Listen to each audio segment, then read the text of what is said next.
Story की शुरुआत काफी ज्यादा खून की छींटों के साथ होती है और हमें कोने में दिखाया जाता है कि एक लड़की किसी से इंटरोगेशन कर रही थी। वो कहती है कि आखिर वो कहाँ है। वो लड़का बहुत बुरी तरीके से घायल था और वो कहती है कि मैंने तुमसे एक क्वेश्चन किया है। वो अपनी तलवार उसके सामने लगा कर रखे हुए थी पर वो उससे कुछ भी नहीं कह रहा था और जो लड़का बहुत बुरी कंडीशन में उसके सामने पड़ा हुआ था वो इस स्टोरी का MC है। वो आगे कहता है कि किसको पता था कि आखिर ये औरत सोर्ड सुप्रीम की डायरेक्ट ब्लड लाइन डिसाइपल है, जो कि इतनी ज्यादा ताकतवर हो सकती है कि वो 100 से भी ज्यादा डिमोनिक ह्यूमंस को केवल एक ही अटैक में मार सके। और इसका नाम डिवाइन ब्लेड सियोल है। वो इंसान जिसने पूरे के पूरे डिमोनिक ह्यूमंस को मार दिया था और ये वही औरत है जिसने द हेवनली डीमन को भी मार डाला था, जिसने the great Orthodox demon war को चालू किया था। सियोल MC को कॉलर से पकड़ते हुए कहते हैं कि मुझे पता है कि तुम काफी अच्छी तरीके से जानते हो कि आखिर बाकी बचे हुए डिमोनिक ह्यूमंस कहाँ पर छुपे हुए हैं। सियोल बहुत ही ज्यादा गुस्से में उससे कहती है कि अगर तुम्हें जरा सा भी गिल्ट महसूस हो रहा है तो मुझे बताओ कि आखिर वो कहाँ है। MC कहता है कि मुझे पता है पर मैं चाहकर भी इसे नहीं बता सकता क्योंकि जो मेरा वोकल कॉर्ड है वो तबाह हो चुका है। और हाँ, इसके अलावा एक और चीज है, मेरे दिल के ऊपर जो बाइंड है उसकी वजह से भी, क्योंकि मेरे दिल के ऊपर कई सारे स्क्रिप्चर्स लगे हुए हैं। अगर मैं इससे कुछ भी बोलने की कोशिश करता हूँ या फिर बताने की कोशिश करता हूँ तो मैं यहाँ पर मारा जाऊंगा क्योंकि मेरा दिल तबाह हो जाएगा। सियोल रोते हुए कहती है कि ये तुम्हारा आखिरी मौका है क्योंकि सभी लोग चाहते हैं कि तुम मर जाओ, पर अगर तुम यहाँ पर मेरी मदद करते हो तो मैं पूरी कोशिश करूंगी कि मैं तुम्हें बचा सकूं। और अब वो फूट फूट कर रोने लगी थी और कहती है कि प्लीज मुझे बता दो आखिर वो कहाँ पर है। और उसकी आंखों से आंसू गिरना बंद ही नहीं हो रहे थे। MC ये देखकर सोचता है कि ये सब उस नफरत की वजह से है उन डिमोनिक ह्यूमंस के लिए जिनको वो पकड़ नहीं पाई। ऐसा हो सकता है, जरूर ये सब उसी की वजह से है। मीटियोरॉइड ब्लेड जेंग, इसका फियांसे जिसको डिमोनिक ह्यूमंस ने किडनैप कर लिया था।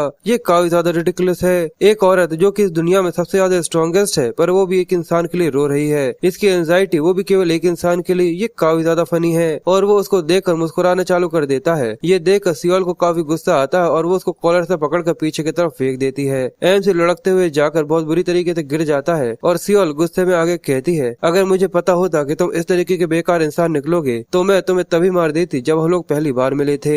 मुझे इस चीज का बिल्कुल भी पछतावा नहीं है कि आखिर अभी तक क्या हुआ है। मुझे पछतावा हो रहा है कि मैंने ये सब पहले क्यों नहीं किया। MC सोचता है क्या पहली बार जब हम लोग मिले थे, पर आखिर ऐसा कब हुआ था, मुझे तो इसके बारे में याद ही नहीं है। फिर उसे याद आता है और वो कहता है कि जरूर वो इससे काफी ज्यादा अलग था। तो उसे अपने मेमोरीज में याद आता है कि वो बचपन में एक लड़की से मिला था जो कि उसे पोटैटो दे रही थी, पर वो बुरी सी शक्ल बनाकर उसे वहाँ से भगा देता है। साथ ही वो सोचता है कि आखिर चीजें इतनी ज्यादा खराब कब हो गई। मैं एक ऐसा धोखेबाज हूँ जिसने कई सारे लोगों की पीठ में खंजर मारा है डिमोनिक ह्यूमंस के साथ हाथ मिलाकर। बिल्कुल सही, मैं पूरी तरह से श्योर हूँ कि ये मेरा कर्मा है जो कि अब मुझे भुगतना पड़ रहा है। सियोल इस सब को याद कर बहुत ज्यादा रो रही थी, पर फिर वो अपने आंसू पोंछकर जैसे कि पीछे की तरफ देखती है वो थोड़ी सी कंफ्यूज थी क्योंकि हमारा MC वहाँ पर नीचे कुछ लिखने की कोशिश कर रहा था। और हमें यहाँ पर हमारे MC का नाम पता चलता है कि इसका नाम गु यांग चुआन है। सियोल उससे कहती कि चुयान आखिर तुम ये क्या कर रहे हो। और अचानक ही उसकी छाती में जोर का दर्द उठना चालू हो जाता है क्योंकि उसके दिल के आसपास की जो बनी हुई बाइंडिंग्स थी वो उसे यहाँ पर रोक रही थी। और अचानक ही वो खून की उल्टियां करना चालू कर देता है। ये देख सियोल बहुत ही ज्यादा हैरान हो गई थी और उसे पता था कि ये सब उसके कर्ज की वजह से ही हो रहा है जो कि उसके ऊपर डला हुआ है। चुयान अपने खून का इस्तेमाल करता है और वहाँ पर लिखना चालू कर देता है और साथ ही सोचता है कि अगर मैं यहाँ पर कंडीशंस को तोड़ देता हूँ तो मेरा दिल फट जाएगा और मैं मारा जाऊंगा। और ये सब हेवनली डीमन की डीमन आर्ट की वजह से हो रहा है। उसके दिल के कर्ज की वजह से वो बार बार खून की उल्टियां कर रहा था और साथ ही अब वो बेहोश होने लगा था। ये देखकर सियोल उसके करीब आ जाती है और कहती कि चुयान क्या तुम मुझे सुन रहे हो।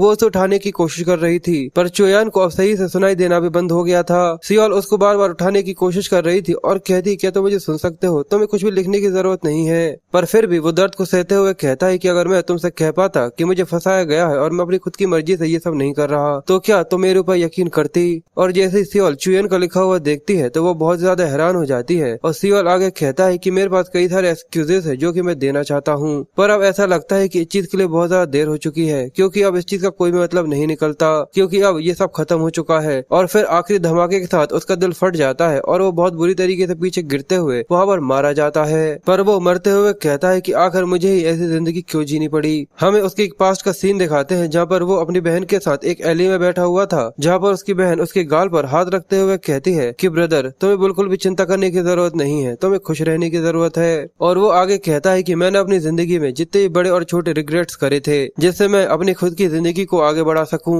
और हमें एक और दूसरा फ्लैशबैक दिखाया जाता है कि एक लड़की बहुत बुरी तरीके से कंडीशन में कई सारे स्केलेटन्स के बीच में बैठी हुई थी, पर वहीं उसके पास चुयांग आ जाता है। उसकी आंखें फूटी हुई थी और वो कहती है कि ये तुम हो, पर मुझे माफ करना क्योंकि मैं तुम्हें देख नहीं सकती। और उसके साथ ये सब करने करने वाला कोई और नहीं चुयानी था। जिसके बाद फिर से हमें प्रेजेंट टाइम में ले आते हैं, जहाँ पर सियोल उसके लिए फूट फूट कर रो रही थी और उसका नाम लिए जा रही थी। उसके आंसू चुयान के मुंह पर गिर रहे थे। और फिर से हमें उसकी एक मेमोरी में ले आते हैं, जहाँ पर एक और हाथ उसकी तरफ बढ़ता है और वो कहती है, क्या तुम रो रहे हो या फिर ये केवल बारिश का पानी है। पर फिर वो समझ जाती है कि चुयान यहाँ पर बिल्कुल भी नहीं रो रहा। वो पूछती है कि चांद आ गया है। चुयांग कहता है कि हाँ, वो बिल्कुल यहीं पर है। ये सुनकर वो लड़की खुश हो गई थी और कहती है, इसका मतलब वो दोनों ही यहाँ पर हैं। और ये कहकर वो अपना दम तोड़ देती है और उसका हाथ जमीन पर गिर जाता है और वो इस तरीके से चुयान की बाहों में मारी गई थी। और फिर नरेटर आगे बताता है कि इस तरीके से गू क्लैन का चुयान, जिसने ऑर्थोडॉक्स फैक्शन की काफी ज्यादा बड़ी क्लैन के अंदर जन्म लिया था, और वो एक ऑर्थोडॉक्स मार्शल आर्टिस्ट की तरह जिया के धोखा देने से पहले और डिमोनिक साइड पर जाने से पहले demonic cult the great Orthodox demon war को हार चुकी थी। और चुयान को इस लड़ाई में एक कैदी की तरह टॉर्चर किया जाता था उसके मरने से पहले। और उसके बाद धीरे धीरे कर चुयान की आंखें बंद होती चली गयी। पर अचानक ही उसे एक अजीब तरीके की आवाज सुनाई देती है कि आलू ले लो, आलू ले लो, क्या तुम्हें एक आलू चाहिए। पर अचानक ही उसकी आंखें खुलती हैं और वो अपने आप को अपने पास्ट में देखता है, अपने छोटे से वर्जन के अंदर। उसे ये सब देखकर बिल्कुल भी समझ में नहीं आ रहा था, क्योंकि वो मार्केट में खड़ा हुआ था और एक लड़की उसे पोटैटो बेच रही थी। ये सब देखने के बाद वो काफी ज्यादा हैरान होता है। वो कहता है कि आखिर ये क्या हो रहा है। मैं पूरी तरह से श्योर हूँ कि मैंने हेवनली डीमन की प्रॉमिस को तोड़ दिया था, जिसकी वजह से मेरा दिल वहाँ पर फट गया था, जिसकी वजह से मेरी जिंदगी का अंत सियोल की बाहों में हुआ था। और मैं पूरी तरह से श्योर हूँ कि ऐसा हुआ था, पर ऐसा लगता है कि जो मेरा दिल है वो नॉर्मली धड़क रहा है, जैसे कि कुछ भी हुआ ही ना हो। फिर चुयान अपने आप को देखता है और कहता है, जिस तरीके के मेरे छोटे और साफ हाथ हैं, ऐसा लगता है कि मैं अपने यंगर सेल्फ में आ चुका हूँ, कि ये किसी तरीके का सपना है। पर फिर वो आगे कहता है कि पर अगर ये एक सपना भी है तो आखिर ये वो क्यों है जब मैं पहली बार इससे मिला था, क्योंकि उसके सामने खड़ी हुई ये छोटी सी लड़की सियोल है, जो कि उसे यहाँ पर आलू बेचने की कोशिश कर रही है। उसके हाथ को देखकर वो सोचता है कि अगर मैं याद करूँ तो उस बार मैंने इसे क्या कहा था। उसे याद आता है कि उसके हाथ का जो आलू था वो उसको झटका देकर गिरा देता है। ये देखकर वो बहुत ज्यादा हैरान हो गई थी और चियोल उसके ऊपर पैर रखकर उसे कुचल देता है। सभी लोग ये देखकर बहुत ज्यादा हैरान थे और वो गुस्से में कहता है कि अगर तुम्हारे जैसे किसी इंसान की मेरे रास्ते में आने की हिम्मत भी कैसे हुई, क्या तुम्हें तुम्हारी औकात बिल्कुल भी नहीं पता। और ये सोचकर वो परेशान होते हुए कहता है कि नहीं नहीं, ऐसा नहीं था कि जो मैंने कहा था। इसलिए वो मुस्कुराते हुए कहता है, देखकर लगता है कि मैं समझ रहा हूँ कि आखिर ये सपना किस तरीके का है। देखकर लगता है कि मैंने अपनी जिंदगी में सच में काफी ज्यादा रिग्रेट्स करे हैं। सियोल अपने आलू को रखते हुए कहती है, क्या तुम्हें ये आलू नहीं चाहिए। पर तभी वो आलू को पकड़ लेता है और कहता है कि तुम्हारे इस आलू के लिए बहुत बहुत शुक्रिया, मैं इसे एंजॉय करूंगा। पर जैसे ही चुयान उस आलू का एक बाइट लेता है, बेचारे का मुंह जल जाता है और उसकी शक्ल देखने लायक होती है। सियोल ये देखकर हंसने लगी थी और वो कहता है कि आखिर ये क्या है, ये रियलिटी नहीं है, पर फिर भी ये इतना ज्यादा गर्व क्यों लग रहा है। और सियोल हंसते हुए बिल्कुल किसी सितारे की तरह लग रही थी, जो कि उससे कहती है कि तुम्हारा चेहरा बिल्कुल लाल हो गया है। पर तभी चुयांग को आवाज देते हुए उसका बॉडीगार्ड वहाँ पर आ जाता है। ये देखकर वो थोड़ा सा कंफ्यूज था। वो आते ही कहता है कि यंग मास्टर, आखिर आप कहाँ पर गायब हो गए थे और आखिर आप यहाँ पर क्या कर रहे हैं। चुयांग कहता है कि ये मेरा बॉडीगार्ड है, इसका आखिर नाम क्या था। और उसे याद आता है कि इसका नाम मू ये यौन है। वो कहता है कि मुझे आपकी काफी ज्यादा चिंता हो रही थी, मुझे ऐसा लगा था कि कहीं आपके साथ कुछ हो ना जाए। पर जैसे ही वो चुयांग की जीभ जली हुई देखता है और उसको पता चलता है कि ये सब आलू की वजह से हुआ है जो कि उस लड़की ने दिया था। ये देखकर वो काफी गुस्से में अपनी तलवार को बाहर निकालते हुए कहता है कि आखिर तुम्हारी ये सब करने की हिम्मत भी कैसे हुई। पर चुयांग उसे बीच में टोकते हुए कहता है कि ठीक है, अब उसे दे दो। ये सुनकर मू यौन काफी कंफ्यूज था, तो वो कहता है कि हनी कुकी, मुझे पता है कि एक तुम्हारे पास है। तो वो कहता है कि हनी कुकी, पर ये आखिरी बची हुई हनी कुकी है। पर चुयांग जल्दी से उसे ले लेता है और सियोल को देते हुए कहता है कि ये लो। वो काफी ज्यादा सरप्राइज थी और कहती है कि तुम सच में ये मुझे देने वाले हो। चुयांग कहता है कि बिल्कुल, मैंने तुमसे एक टेस्टी पोटैटो लिया था, पर फिर भी केवल यही चीज है जो कि मेरे पास है तुम्हें देने के लिए। पर सियोल का चेहरा देखने लायक होता है, क्योंकि वो उसको देखकर काफी ज्यादा खुश हो रही थी, क्योंकि उसने आज से पहले कभी भी इस हनी कुकी को नहीं खाया था। वो कहती है कि ये मेरा पहली बार है। उसके मुंह से लार के तो जैसे झरने निकलना चालू हो गए थे, क्योंकि उसके अंदर काफी ज्यादा प्यारी गंध आ रही थी। पर तभी अचानक ही सियोल को वहाँ पर कोई टोक देता है, जो देखकर चुयांग और वो दोनों ही कंफ्यूज हो गए थे। और हमें दिखाते हैं कि पीछे से सियोल के ग्रैंडपा भागते हुए वहाँ पर आ रहे थे। सियोल उनको देखकर खुश हो जाती है और जल्दी से गले लगा लेती है। उसकी ग्रैंडपा कहते हैं, क्या तुम ठीक हो। तो वो उससे कहती है कि हाँ बिल्कुल। ग्रैंडपा कहते हैं कि मैंने तुमसे कहा था ना कि तुम मेरा हाथ छोड़कर कहीं मत जाना। तो वो कहती है कि ये ठीक है, मैंने एक पोटैटो भी भेज दिया। ग्रैंडपा कहते हैं कि पोटैटो, इसमें कोई भी दिक्कत नहीं है, क्या तुम्हें किसी तरीके की कोई चोट तो नहीं लगी। सियोल कहती है कि नहीं, मैं पूरी तरह से ठीक हूँ। पर चियोन ये देखकर काफी ज्यादा हैरान था और वो कहता है कि ये इंसान, उसे पसीना आने लगा था। और सियोल अपने ग्रैंडपा को आगे बताती है कि इसके अलावा मैंने एक पोटैटो उसको दिया है, और वो अपनी उंगली का इशारे से बताती है कि वो चियोल है। पर जैसे ग्रैंडपा उसे देखते हैं, वो बहुत ज्यादा हैरान हो जाते हैं और जल्दी से वो सियोल का हाथ पकड़कर उसकी तरफ बढ़ने लगते हैं। ये देखकर वो बहुत ज्यादा डर जाती है और कहती है कि आखिर आप मुझे इस तरीके से क्यों खींच रहे हैं। पर तभी उसके ग्रैंडपा चियोल के सामने झुक जाते हैं और कहते हैं कि मेरी पोती को नहीं पता कि आगे ये दुनिया किस तरीके से काम करती है। उसने काफी ज्यादा बड़ी फैमिली के यंग मास्टर को ऑफेंड कर यहाँ पे काफी ज्यादा बड़ा क्राइम किया है। उसकी तरफ से मैं आपसे दिल से माफी चाहता हूँ कि आप प्लीज उसे माफ कर दीजिए। पर चोयंग उससे कहता है कि एल्डर ये चीज पूरी तरह से ठीक है, इसके अलावा मैं तो यहाँ पर अपना थैंक्स उसे एक्सप्रेस कर रहा था। जिसके बाद वो अपने हाथ जोड़ते हुए कहता है कि मैं काफी ज्यादा भूखा था, पर मैं उसका शुक्रिया करना चाहता हूँ कि उसने मुझे एक पोटैटो दिया जिसको मैंने काफी एंजॉय किया। जिसके बाद वो आगे कहता है कि मेरे पास केवल एक ही चीज है जिससे मैं इसे रिपे कर सकता हूँ, ये हनी कुकी, इसलिए अगर आपके लिए ठीक हो तो प्लीज इसे एक्सेप्ट कीजिए। वो ग्रैंडपा उस हनी कुकी को देखते रहते हैं और जैसे ही वो च्योल को मना करते उससे ही पहले सियोल उसकी तरफ बढ़ने लगती है और कहती है कि ठीक है मैं इसे एक्सेप्ट करती हूँ। पर जैसे ही वो उस मीठी और चमकती हुई चीज को पकड़ पाती उससे ही पहले उसके ग्रैंडपा उसे उठाकर वहां से भागना चालू कर देते हैं और कहते हैं कि बिल्कुल भी नहीं, हम लोग ऐसी काफी ज्यादा प्रीशियस चीज को बिल्कुल भी एक्सेप्ट नहीं कर सकते, इसलिए हम लोग आपको बिल्कुल भी परेशान नहीं करेंगे और हम लोग यहाँ से जा रहे हैं यंग मास्टर। चुयन ये देखकर काफी ज्यादा सरप्राइज था और वो कहता है कि एल्डर एक मिनट के लिए रुक जाइए। तो वो ग्रैंडपा कहते हैं कि अगर आपको किसी भी तरीके का गुस्सा है तो मैं सारी की सारी सजा अपने ऊपर लेने के लिए तैयार हूँ। पर वो कहता है कि ये मेरा आंसर है और वो हनी कुकी को सियोल को दे देता है और कहता है कि हम लोग बाद में जरूर मिलेंगे। ये पाने के बाद सियोल काफी ज्यादा खुश हो जाती है और ग्रैंडपा उसी को घूर घूर कर देख रहे थे और वो कहते हैं कि ये लड़का देखकर लगता है कि सियोल ने उसे ढूंढ लिया है। जिसके बाद वो सियोल और ग्रैंडपा को वहीं पर छोड़कर वहां से निकल जाते हैं। जिसके बाद वो चैन की सांस लेता है तो मोयोन उससे कहता है कि आपको किसी भी तरीके का अनकंफर्टेबल महसूस हो रहा है और चुयन बताता है कि वो एल्डर वो एक ऐसा इंसान है जो कि मुरिम अलायंस लीडर की पोजीशन को अब तक होल्ड करते थे और वो 3 सुप्रीम लीडर्स में से एक है जिनका खतरा और डर पूरे ऑर्थोडॉक्स मेंबर्स के बीच में फैला हुआ है, द सोर्ड सुप्रीम वी हियोगन। जिसके बाद वो उसको देखते हुए कहता है पर आखिर ये सोर्ड सुप्रीम आखिर ऐसी जगह पर क्या कर रहे हैं, पर भले ये एक सपना ही क्यों ना हो पर मैं यहाँ पर मरते मरते बचा हूँ। जिसके बाद सियोल चुयंग को एक काफी ज्यादा वार्म सी गुड बाय कहती है और वहाँ से चली जाती है। जिसके बाद मोयान चुयान से कहता है लगता है कि अब हमें वापस चलना चाहिए, तो वो इसके लिए तैयार हो जाता है और कहता है तो चलो वापस चलते हैं, अब मुझे अपनी जिंदगी में किसी भी तरीके का रिग्रेट नहीं है, तो अब समय हो गया है कि मुझे उठ जाना चाहिए। पर जैसे समय बीतता है और वो अपने घर आ जाता है तो मोयान उसको देखकर कहता है कि आखिर क्या हुआ। चियोन काफी ज्यादा कंफ्यूज था और वो कहता है क्या लगता है कि चीज अभी तक खत्म नहीं हुई है, पर अगर ये एक सपना है तो शायद इसको अब तक तो खत्म हो जाना चाहिए था और मुझे उठ जाना चाहिए था, पर अगर ये किसी भी तरीके का कोई भी सपना नहीं है तो जरूर ये किसी तरीके से हेवली डीमन के कर्ज से जुड़ा हुआ होगा। और चुयन ये सब सोच ही रहा था पर तभी उसके सामने एक लड़की आ जाती है जो कि उससे कहती है कि काफी ज्यादा फैसिनेटिंग है। चुयन उसकी आवाज सुनने के बाद हैरान हो जाता है और जैसे उसकी तरफ देखता है और वो लड़की आगे कहती है कि तुम यहाँ से भागने के बजाय खुद ही यहाँ पर आ गए, जिस जगह पर आज क्लैन के हेड आने वाले हैं और इसका नाम फ्लेम सॉर्ड ईओ सियोन है जो कि चुयन की दूसरी बड़ी बहन है। और यही वो इंसान है जो बाकी सभी लोगों में मुझे सबसे ज्यादा परेशान करती है और शायद यही वजह है कि सभी लोग यहाँ पर इकट्ठा हुए हैं क्योंकि क्लैन के हेड आज यहाँ पर आने वाले हैं। और गुसियो चुयंग से आगे कहते हैं कि आखिर तुम इस समय पर यहाँ पर क्या कर रहे हो, अगर तुम यहाँ पर कुछ भी बेकार करने के बारे में सोच रहे हो तो उसको तुरंत ही यहाँ पर खत्म कर दो क्योंकि तुम फंस चुके हो, क्यों तुम्हें ऐसा नहीं लगता। तो चुयंग उसके हाथ को हटाते हुए कहता है कि मैं यहाँ पर इसलिए आया हूँ क्योंकि मुझे यहाँ पर आना था। ये सुनकर वो गुस्से में कहती है कि एक ऐसे बच्चे की मुझे सुनाई दे रहा है जो कि कभी भी ऐसा नहीं करता, आज से पहले कभी भी तुमने यहाँ पर अपनी शक्ल नहीं दिखाई थी। चुयंग कहता है कि हाँ ये मेरी गलती है, तो मैं बाद में क्लैन हेड से इस चीज के लिए माफी मांग लूंगा। ये सुनकर गुसियो का चेहरा लाल लाल हो जाता है और वो काफी ज्यादा गुस्से में आ गई थी। वो अपनी एनर्जी को रिलीज करते हुए चुयंग को आवाज देती है। उसके अंदर से निकलने वाला और काफी ज्यादा कमाल का था और वो पूरी जगह को गरमा रहा था। और जैसे ही वो अपने कदम बढ़ाना चालू करती है ये देखकर सभी लोग अपना सिर झुका लेते हैं और गुसियो आगे कहते हैं कि मुझे नहीं पता कि आखिर तुम यहाँ पर इस बार किस तरीके की ट्रिक खेलने वाले हो, पर तुम्हारे लिए यही अच्छा होगा कि तुम तुरंत ही यहाँ पर रुक जाओ। और वो अपने गुस्से में दांत पीसते हुए कहती है मुझे लगता है कि मुझे सच में तुम पे काफी ज्यादा गुस्सा आने वाला है अगर तुम यहाँ पर किसी बेवकूफ की तरह कुछ करने वाले हो। पर तभी चुयंग उसे रोक देता है और कहता है कि डैड लगता है कि क्लैन हेड यहाँ पर आ चुके हैं। और हम एक घोड़े को दिखाते हैं जिसके ऊपर एक काफी ज्यादा पावरफुल इंसान बैठा हुआ था। वो वहाँ पर आते ही कहता है कि आखिर यहाँ पर ये सब क्या हो रहा है, और ये गू क्लैन के फैमिली हेड यानी पैट्रियार्च हैं। सभी लोग जैसे ही वो आते हैं तो उनके सामने सिर झुका लेते हैं। चुयंग भी ये देखकर वो थोड़े से सरप्राइज थे और वो चुयंग को ही देख रहे थे।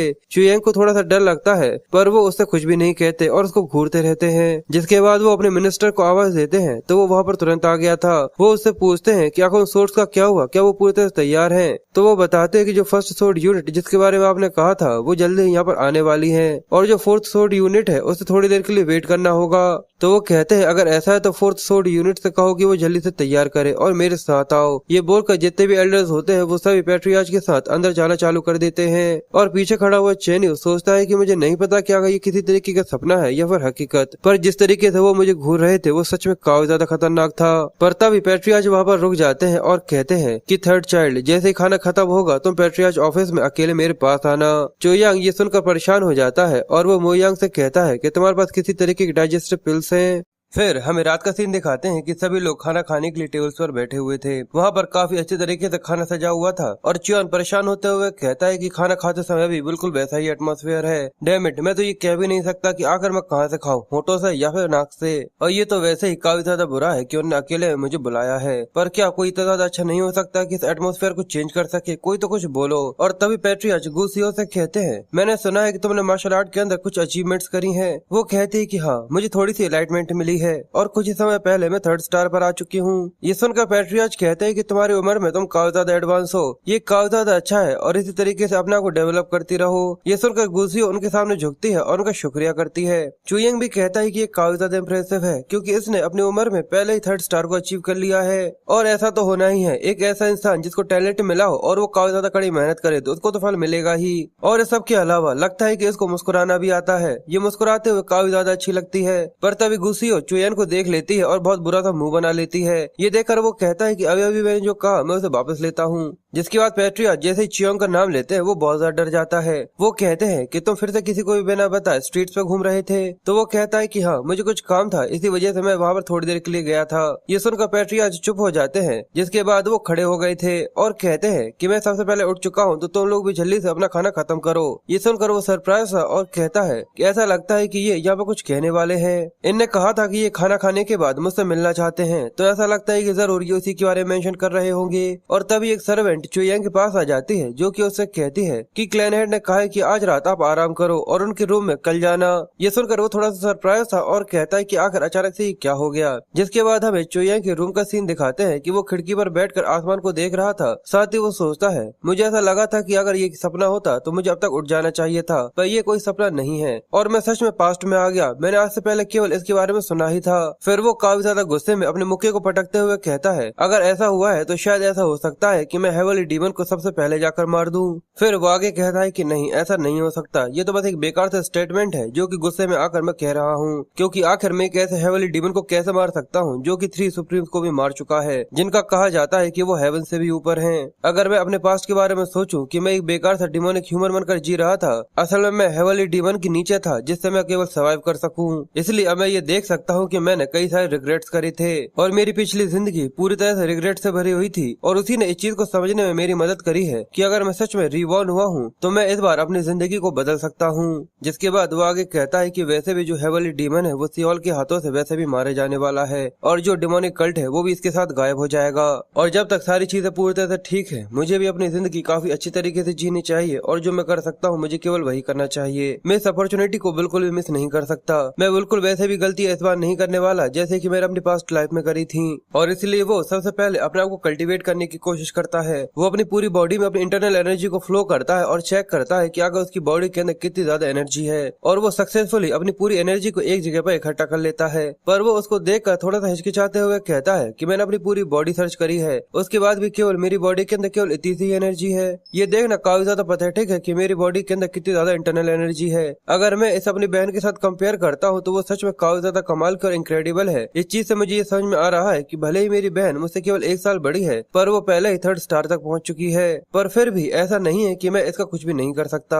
मैं उस कल्टीवेशन टेक्निक से प्रैक्टिस कर सकता हूँ जो कि गू क्लैन के रिलेटिव्स अपने पीछे छोड़कर गए हैं, the goo flame wheel art. इसमें मुझे धीरे धीरे कर कल्टीवेट करना होगा जैसे कि कोई फूल खिल रहा हो और जैसे ही मैं एक बार 4th स्टार पर पहुंच जाऊंगा मैं अपने अंदर की फ्लेम्स को इंटरनल एनर्जी की मदद से बाहर निकाल सकता हूँ और जब मैं एक बार 7 स्टार पर पहुंच जाऊंगा तो मैं उस फ्लेम्स को अपनी बॉडी के ऊपर रैप कर सकता हूँ। पर अभी के लिए मैं एक काफी ज्यादा बेकार था केवल सिंगल स्टार हूँ। चुयंग कल्टीवेट करते हुए कहता है कि मुझे अपने अंदर की जितनी भी इंटरनल एनर्जी है उसको जितना ज्यादा हो सके उतना गैदर करने की जरूरत है और उसे मुझे जब तक पॉलिश करना होगा जब तक मैं सेकंड स्टार तक ना पहुंच जाऊं। अगर मैं एक काफी ज्यादा आराम भरी जिंदगी चाहता हूं जैसे कि मेरी पास्ट लाइफ में बिल्कुल भी नहीं थी तो मुझे उन डिमोनिक ह्यूमंस की पावर को बोरो करने से अपने आप को रोकना होगा और उसके लिए मुझे अपने खुद के अंदर की एनर्जी को बढ़ाने की जरूरत है। चुयंग काफी देर तक कल्टीवेट करता रहता है और इसी तरीके से बैठकर मेडिटेशन में लगा हुआ था पर उसे इस तरीके से मेडिटेट करने में काफी ज्यादा दिक्कत आ रही थी और आखिर में उसकी जितनी भी एनर्जी होती है वो पूरी डिसअपियर हो जाती है और इस सब की वजह से वो पसीना पसीना हो गया था और कहता है कि अगर मैंने एक और बार ऐसा करने की कोशिश करी तो शायद मैं सच में यहाँ पर मारा जाऊंगा और अभी जो मेरी बॉडी की एबिलिटीज है उसमें इंटरनल एनर्जी को इस्तेमाल करना काफी ज्यादा मुश्किल है। अगर मैं इसी तरीके से कोशिश करता रहा तो मुझे ऐसा लगता है कि मुझे एनर्जी डेविएशन हो सकता है। पर अचानक ही उसके चेहरे पर एक मुस्कुराहट आ जाती है और वो हंसते हुए कहता है कि पर अचानक ही उसके चेहरे पर एक हंसी आ जाती है और वो कहता है कि पर फिर भी मुझे कुछ रिजल्ट्स मिले हैं और उसकी जो एनर्जी होती है वो पहले से बढ़ चुकी थी और वो कहता है कि भले ये अर्ली स्टेज है पर मैं सेकंड स्टार तक पहुंच चुका हूँ और ऐसे ही मुझे आगे बढ़ना होगा एक एक कर अपना कदम बढ़ाकर। और ऐसा नहीं है कि ये मेरी पास्ट लाइफ से काफी ज्यादा डिफरेंट है तो ये काफी ज्यादा स्लो है, अभी भी मेरे पास काफी ज्यादा मौके हैं और अब से मुझे ऐसा कोई भी बेकार सा काम नहीं करना जिससे फ्यूचर में मेरा जो इन्फ्लुएंस है वो काफी ज्यादा बेकार हो जाए। फिर अगली सुबह चिड़ियों की चिलचिलाहट के साथ होती है और चुयन काफी ज्यादा पसीना पसीना होते हुए कहता है क्या इस चीज से सेंस कैसे बन सकता है कि मेरी बॉडी काफी ज्यादा दर्द हो रही है वो भी केवल थोड़ी सी ट्रेनिंग से। जिसके बाद वो तैयार हो जाता है और सोचता है कि ये बिल्कुल मेरी ही गलती है कि मैंने अभी तक बिल्कुल भी ट्रेनिंग नहीं करी थी इसलिए मेरे सामने एक काफी ज्यादा लंबा रास्ता है और मुझे दोपहर में क्लैन हेड के रूम में भी जाना है इसलिए तब तक के लिए मैं चलता हूँ और जाकर ट्रेनिंग करता हूँ। और ये सोचकर जैसे ही वो दरवाजा खोलता है पर उसके सामने एक लड़की बैठी हुई थी जिसको देखकर वो काफी ज्यादा सरप्राइज था क्योंकि वो कोई और नहीं सियोल थी जो कि घूर घूर कर अपनी बड़ी बड़ी आंखों से उसी को ही देख रही थी और कहती है कि हम दोनों फिर से मिल गए। जिसके बाद हमें एक दूसरी जगह का ही सीन दिखाया जाता है जहाँ पर कोई आसमान की तरफ देखते हुए कहता है कि ये तारा है क्योंकि आसमान अजीब तरीके से टूटना चालू हो गया था जो देखकर वो काफी ज्यादा कंफ्यूज थे। वो कहते हैं कि ये बिल्कुल भी तारा नहीं है, आज से पहले मैंने कभी भी ऐसा कुछ भी नहीं देखा। और जैसे ही वो क्रैक बढ़ता है उसके अंदर से एक बड़ी सी आंख दिखती है जो देखकर वो आदमी बहुत ज्यादा डर जाता है। जिसके बाद हमें दिखाते हैं कि अचानक ही एक दिन आसमान से कई सारे मॉन्स्टर्स नीचे आ गए जिनने पूरी धरती पर रैम्पेज मचाना चालू कर दिया था। इसके अलावा उस जगह को डीमन रैम के नाम से भी जाना जाता है इसलिए सभी सेक्ट्स की कोशिश करते हैं कि वो एक ऐसी फाइटिंग टीम को तैयार कर सके जो कि मॉन्स्टर से लड़ सके और उन्हें सोर्ड यूनिट्स कहा जाता है। हर एक सेक्ट के पास ऐसा एक होना जरूरी होता है और जो गू क्लैन है उसके पास ऐसे 5 सोर्ड यूनिट्स हैं। मेरी जो सबसे बड़ी बहन है उसका नाम गू हबीबी है, वो 5th सोर्ड यूनिट की यूनिट कमांडर है और जब मैंने अपनी आधी जिंदगी मुसीबत खड़े करने के बाद उसकी हार्श कमांड के अंदर बिता दी थी उसके बाद दूसरी बार मैं फॉर्मली सियोल से मिला था उस पोटैटो वाले इंसिडेंट के होने के बाद और उस चीज को लगभग आधे साल यानी 6 महीने से ज्यादा हो चुके थे। पर फिर प्रेजेंट टाइम में लेकर आ जाते हैं जहाँ पर सियोल उसके गेट के सामने खड़ी हुई थी जो कि उससे कहती कि हम लोग फिर से मिल गए। इसलिए चुयन उसको अपने घर पर देखकर थोड़ी देर के लिए स्तन हो जाता है। फिर वो अपने रूम में वापस जाते हुए कहता है लगता है कि मैं रात में कुछ ज्यादा ही सो गया था जिसकी वजह से मुझे अजीब तरीके के सपने आ रहे हैं। ये देखकर सियोल उसको आवाज देती है और जल्दी से आकर उसके कपड़ों को पकड़ लेती है और कहती है कि रुक जाओ। और चुयंग ये देखकर काफी ज्यादा हैरान था कि सच में ये किसी तरीके का सपना नहीं है, वो सच में उसके घर पर है। और वो एक प्यारी सी मुस्कान देते हुए कहती है कि तुमसे मिलकर काफी ज्यादा खुशी हुई, आज से मैं तुम्हारे साथ ही रहूंगी। पर वो अपनी बात पूरी कर पाती उससे ही पहले एक हाथ आकर उसके हाथ को झटकार देता है। उसके ग्रैंडपा कहते हैं कि मैंने तुमसे पहले ही कहा था ना कि तुम यंग मास्टर को इस तरीके से बिल्कुल भी ट्रीट नहीं कर सकती। चुयंग कंफ्यूज होते हुए सोचता है कि आखिर अभी ने यहाँ पर क्या कहा। ग्रैंडपा उससे कहते हैं कि जल्दी से इनसे माफी मांगो। सियोल उससे माफी मांगने लग जाती है पर वो अभी भी कंफ्यूज था कि आखिर भगवान यहाँ पे ये हो क्या रहा है। चुयंग अभी भी काफी ज्यादा कंफ्यूज था। फिर वो ग्रैंडपा अपने आप को इंट्रोड्यूस करते हुए बताते हैं कि मेरा नाम वी मुन है और आज से मैं क्लैन हेड की ग्रेटिट्यूड की वजह से आपको सर्व करूंगा।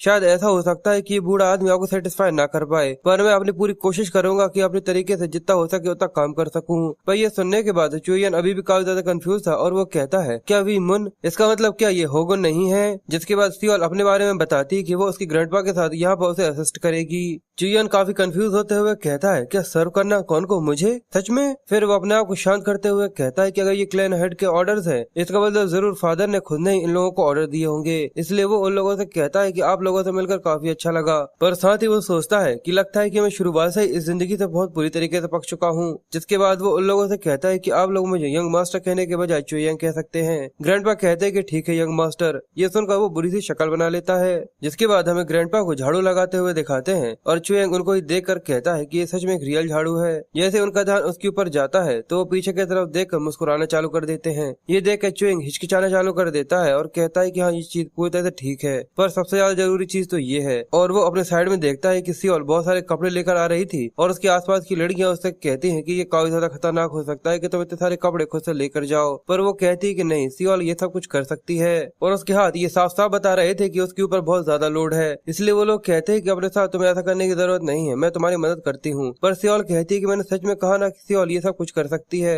पर जैसे ही उसका पैर एक पत्थर से टकराता है वो सारे कपड़ों के साथ उनके ऊपर जाकर गिर जाती है और उसके गिर जाने के बाद उसकी बाल्टी उसी के सिर पर आकर टकरा जाती है। इसकी वजह से वो रोना चालू कर देती है। ये देखकर चुयन कहता है क्या कर वो इतनी ज्यादा बुरी कैसे हो सकती है, क्या जो ये माशाल्लाह टैलेंट है वो इसके अंदर पहले से ही पजेस है, अगर ऐसा मुमकिन भी है तो आखिर ये इतनी ज्यादा क्लमसी कैसे हो गई। ये सब सोच सोच कर उसका सिर चकराने चालू हो गया था, इसलिए वो वहाँ से उठकर जाने लग जाता है और कहता है कि अब तो मेरा सिर दर्द कर रहा है। ये देखकर एक सर्वेंट कहती है कि यंग मास्टर आखिर आप कहाँ जा रहे हैं, और सियोल उसकी तरफ बढ़ने चालू कर देती है। ये देखकर चुयन थोड़ा सा कंफ्यूज उसी की तरफ देख रहा था तो चुयन उससे कहता है कि क्यों ना तुम जाकर सबसे पहले वो काम करो जो कि तुम कर रही थी। तो वो कहती है कि मुझसे कहा गया है कि जहाँ पर भी तुम जाओ मुझे बस तुम्हें फॉलो करना है। चुयंग कहता है कि आखिर तुमसे ऐसा किसने कहा, तो वो कहती है कि मेरे ग्रैंडपा ने।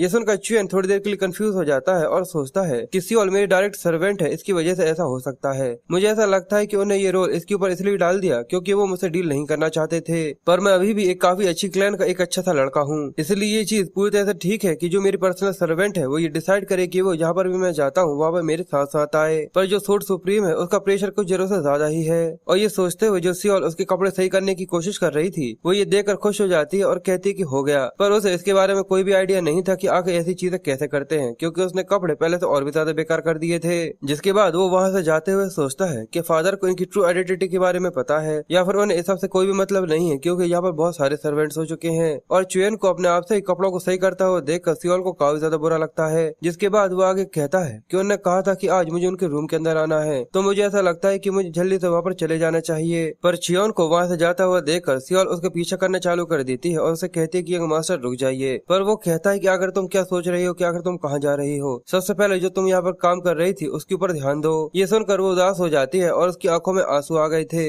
ये देखकर ग्रैंडपा भी इसी चीज के ऊपर नोटिस करते हैं, पर वो वहाँ से जाते हुए कहता है कि पर जो भी तुम काम करती हो उसे पूरी तरह से सही से करना सीखो। और जब वो गेट से बाहर जाता है तो सियोल अभी भी काफी ज्यादा उदास थी, इसलिए वो उसे आवाज देता है और कहता है कि मैं तुम्हारे ट्रीट्स लेकर आऊंगा, इसलिए अपने पूरा बेस्ट देने की कोशिश करना।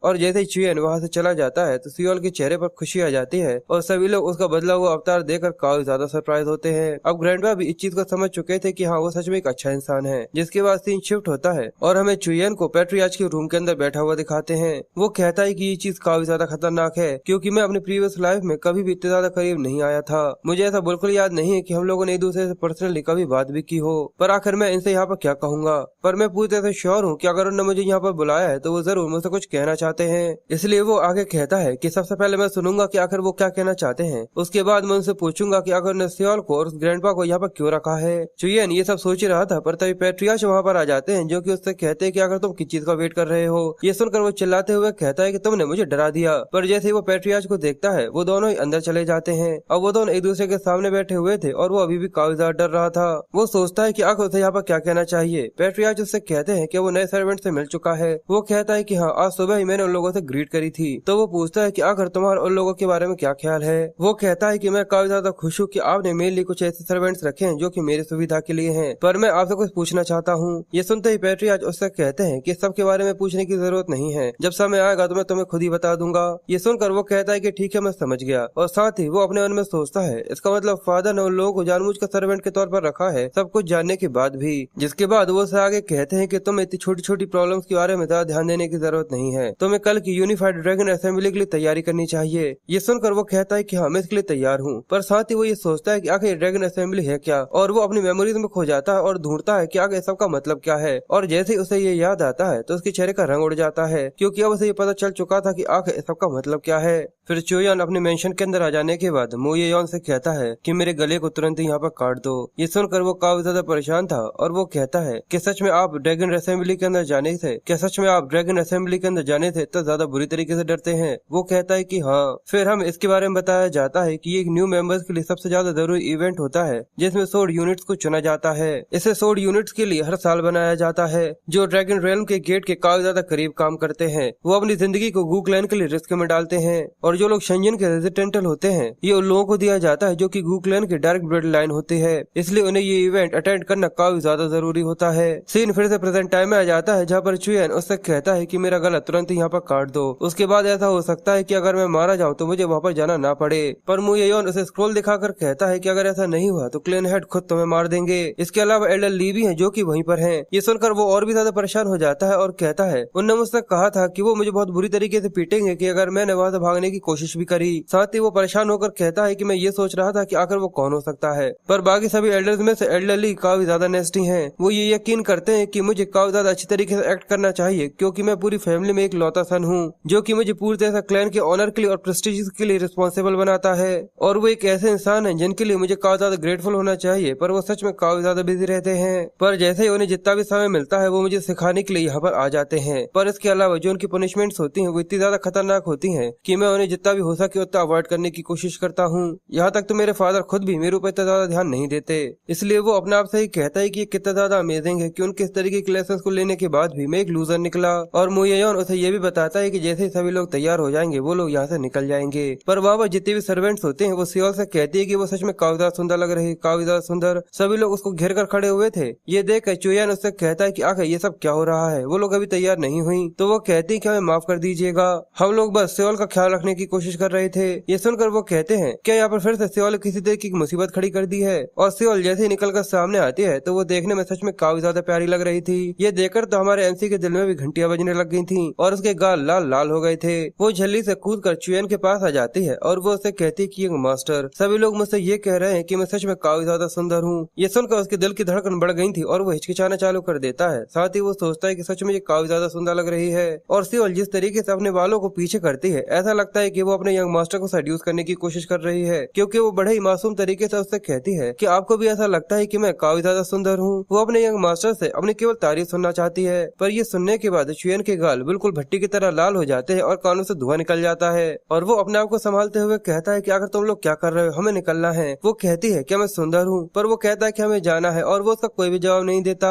अब कैरेज की काफी ज्यादा तेजी से निकल जाने के बाद सियोल इस चीज को एंजॉय करती है और कहती है कि ये तो काफी ज्यादा कूल है, ये कैरेज बहुत ज्यादा तेजी से चल रहा है। बाकी लड़कियां उससे पूछती हैं कि ये उसका पहली बार है कि वो इस तरीके से राइड कर रही है। वो कहती है कि हाँ, क्योंकि मैंने आज से पहले घोड़ों को केवल खाने के बारे में ही सोचा था, पर अब मुझे पता लगा है कि वो काफी ज्यादा तेज भागते हैं। ये सुनकर बाकी सभी कंफ्यूज हो जाते हैं। चुयन मुयेयोन से पूछता है कि आखिर इस बार की जो ड्रैगन असेंबली है वो कहाँ पर होने वाली है, तो वो बताता है कि वो हेवनली एक्सचेंज में होने वाली है। ये सुनकर वो सोचता है कि जिंगसन की मोस्ट फेमस शॉपिंग डिस्ट्रिक्ट है। लगता है कि इस बार एल्डर ली ने इसके लिए काफी ज्यादा एफर्ट को इस्तेमाल किया है, इसलिए मुयेयोन उससे कहता है कि अभी हमें वहाँ पर पहुँचने में लगभग 4 घंटे लग जाएंगे, तो क्यों ना आप एक नींद ले लें। ये सुनकर वो कहता है कि ये काफी अच्छा लग रहा है, क्योंकि वैसे भी रात भर ट्रेनिंग करने की वजह से मैं सही से सो नहीं पाया था। और अंदर सियोल चिल्ला चिल्ला कर सभी लोगों को ये बता रही थी कि आखिर घोड़े का मीट कितना ज्यादा टेस्टी लगता है। सबकी वजह से चुयन को काफी ज्यादा गुस्सा आ रहा था, इसलिए वो उसका मुंह बंद करने के लिए उसके मुंह में कुकी भर देता है और कहता है कि मुंह बंद रखो, ऐसे खाओ। ये सुनकर वो भी डर जाती है और वो धीरे धीरे कर उसे चबाने लगती है और वो बिल्कुल किसी सुअर की तरह उसे चबाई जा रही थी। चुयंग अब वहाँ पर आराम से लेट जाता है और कहता है कि अब आखिरकार यहाँ पर काफी ज्यादा शांति है, तो अब मैं थोड़ी देर के लिए सो सकता हूँ। पर जैसे ही उसकी आंखें बंद होती हैं वो काले अंधेरे में डूब जाता है। पर जैसे ही उसकी नींद खुलती है तो सियोल उसकी आंखों के सामने थी, इसलिए वो कहता है कि अब और कुकीज नहीं है। ये सुनकर वो उदास हो जाती है, पर तभी उन्हें मुयेयोन की आवाज आती है कि तुमने यंग मास्टर को बताया नहीं कि हम लोग पहुंच चुके हैं। ये सुनकर उसे बहुत ज्यादा गुस्सा आता है, क्योंकि वो यहाँ पर केवल मजाक करने में लगी हुई थी। जिसके बाद वो कैरेज से बाहर आ जाता है और सिटी का नजारा देखता है, जो कि सच में देखने में काफी ज्यादा प्यारा था। इसलिए चुयन आगे कहता है मुझे लगता है कि ये सब इसी वजह से है क्योंकि सिंगसन में एक काफी ज्यादा बड़ा फेस्टिवल हो रहा है, पर सच में यहाँ पर काफी ज्यादा लोग हैं और वो सब की वजह से थक गया था, इसलिए वो अपना को स्ट्रेच कर रहा था। पर तभी उसे एक आवाज आती है कि आप एक लंबे सफर की वजह से जरूर काफी ज्यादा थक गए होंगे। और साइड में से आता हुआ आदमी अपने बारे में इंट्रोड्यूस करते हुए बताता है कि मेरा नाम इजिल है और मैं इस हेवनली एक्सचेंज का वाइस मर्चेंट हूँ। ये मेरे लिए गर्व की बात है कि मैं गू क्लैन की राइजिंग स्टार से मिल रहा हूँ। ये सुनकर चुयान भी अपने आप को इंट्रोड्यूस करता है और कहता है कि आपसे मिलकर काफी ज्यादा खुशी हुई। इजिल बताता है कि आज के दिन काफी ज्यादा स्मूथली निकल गया, क्योंकि एल्डर ई और मिस गू ने यहाँ पर काफी ज्यादा मेहनत करी थी। मैं पूरी तरह से श्योर हूँ कि आप काफी ज्यादा थक गए होंगे, इसलिए मैं आपके रूम तक आपको गाइड कर देता हूँ। चुयान मिस गू के बारे में सुनकर थोड़ा सा कंफ्यूज था, पर तभी उसे याद आता है कि वो उसकी बड़ी बहन चुयन के बारे में बात कर रहा है, जिसके बाद वो उन सभी को ही उनके रूम की तरफ लेकर जाने लग जाता है। और ये देखकर चुयन कहता है कि मुझे काफी ज्यादा चिंता हो रही है और ऐसा ना हो जाए कि वो चिंता रियलिटी के अंदर बदल जाए। और अचानक ही वो अपनी बड़ी बहन यानी गुसियोन के सामने आ जाता है। जैसे ही गुसियो उसको देखती है वो बुरी सी शक्ल बना लेती है। चियोन उसे ग्रीट करता है तो वो कहती है कि तुम्हारी वजह से मुझे केवल गुस्सा आता है, तो मुझे ग्रीट करने की जरूरत नहीं है। जिसके बाद गुसियो आगे कहते हैं कि मुझे ऐसा नहीं लगता कि तुम ड्रैगन असेंबली के अंदर भी किसी तरीके की मुसीबत खड़ी करोगे, इसलिए तुम्हारे जितने भी बेकार से आइडिया है उन सबको भूल जाओ, क्योंकि तुम्हारा यहाँ पर होना ही हमारी फैमिली के नाम के लिए काफी ज्यादा बड़ी शर्म की बात है। ये सुनकर चियोन मुस्कुराते हुए कहता है पर तुम चिंता मत करो, मैं बिल्कुल किसी चूहे की तरह चुप रहूंगा, इसलिए तुम्हें मेरी चिंता करने की जरूरत नहीं है। पर गुसियो ये सुनकर गुस्सा करते हुए कहती है कि मुझे तुम्हारी बिल्कुल भी परवाह नहीं है। पर वहीं उसका ध्यान सियोल के ऊपर जाता है जो कि उसके पीछे जाकर छुप जाती है। ये देखकर उसे चुएंग से और भी ज्यादा नफरत हो जाती है और वो कहती है मुझे लगता है कि जो पुरानी आदतें हैं वो कभी भी नहीं बदलती, तो हमेशा ही वैसा एक्ट करते हो जैसा कि तुम पहला करा करते थे। ये सुनकर वो कंफ्यूज था और कहता है कि आखिर तुम ये किस तरीके की बात कर रही हो। पर वो कहती है मुझे लगा था कि तुम बदल जाओगे, पर ऐसा लगता है कि इंसानों की आदतें कभी नहीं बदलती। और ये कहकर वो अंदर जाकर गेट लगा लेती है। चुयन ये देखकर कंफ्यूज था और कहता है कि आखिर इसकी दिक्कत क्या है, चलो हम लोग आगे बढ़ते हैं। जिसके बाद हमें ड्रैगन असेंबली का सीन दिखाया जाता है जहाँ पर बीच में एक काफी ज्यादा बड़ा एरिना बना हुआ था। सियोल इतनी ज्यादा बड़ी बिल्डिंग को देखने के बाद काफी ज्यादा सरप्राइज थी और कहती कि आज से पहले मैंने कभी भी ऐसी कोई बिल्डिंग को नहीं देखा है। चुयन भी उसको देखकर कहता है कि हाँ बिल्कुल, पर साथ ही वो सोचता है कि मैंने ये सुना था कि वो मर्चेंट्स अपने फाइनेंशियल पावर को एविक्यूएट कर रहे थे, पर अब मैं केवल यही सोच रहा हूँ कि आखिर उन्होंने फेस्टिवल को होस्ट करने के लिए आगे कितना पैसा फूका होगा। ये तो सच में कुछ जरूर से ज्यादा ही है।